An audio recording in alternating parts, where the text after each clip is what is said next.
And as we observe it in this extraordinary time, it's important to remember his words, all of them so appropriate, one time or another.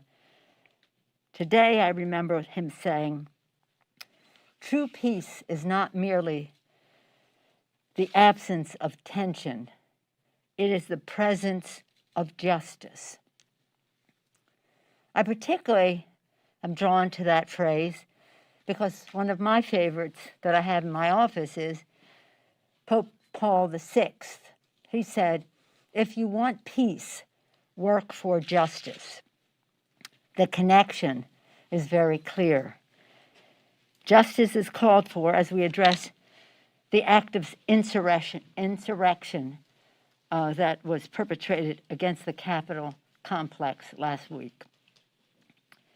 Right now, our managers are solemnly and prayerfully preparing for the trial, which they will take to the Senate. At the same time, we are in transition. With a COVID relief package, President-elect Biden announced last night he is delivering on what he said when he was elected. Help is on the way. His plan makes big, bold, urgent action building on some of our Democratic initiatives in the last Congress, including an increase in direct payments to $2,000, vaccine distribution and testing support in a fair and equitable way, addressing the disparities in access, additional aid for small businesses, funding for state and local governments to protect our heroes' jobs, extension of unemployment benefits, help for renters, for food insecure people, and for our children. As the last jobs report of the Trump administration shows, the need could not be more urgent. Moody Analytics says, this morning, they say that this package, the rescue and recovery package put forth by Joe Biden last night, this package will take us to full employment by 2021, one full year earlier than it would occur without it. 2021 versus 2022, one full year earlier. In just 5 days, Joe Biden and Kamala Harris will be sworn in as President and Vice President of the United States. Following the attack last week on the Capitol complex, there's been unprecedented mobilization of security in the Capitol. I want to express gratitude to our Capitol Police, to the National Guard who are present here to protect our democracy. They have shown great courage. We're very proud of them, and I was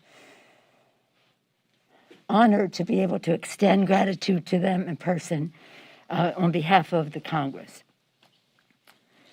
We must subject this whole complex, though, to scrutiny in light of what happened and the fact that the inauguration is coming. To that end, I have asked retired Lieutenant General Russell Honore to lead an immediate review of security infrastructure, interagency processes, and command and control.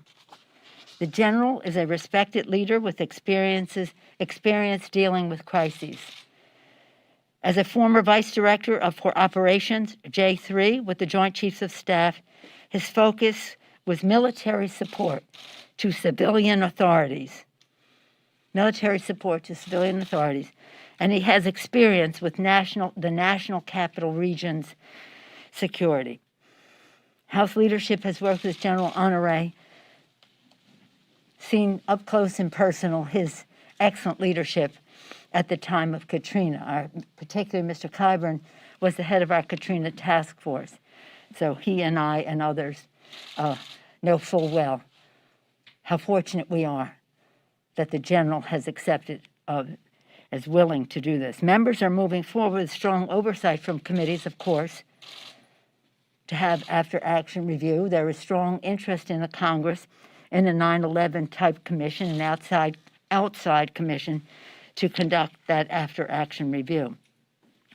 In the meantime, I'm very grateful to General Honoré for taking on this responsibility. I find this to be a very emotional time. I've said to the members, we're very passionate to our reaction to this assault on our democracy.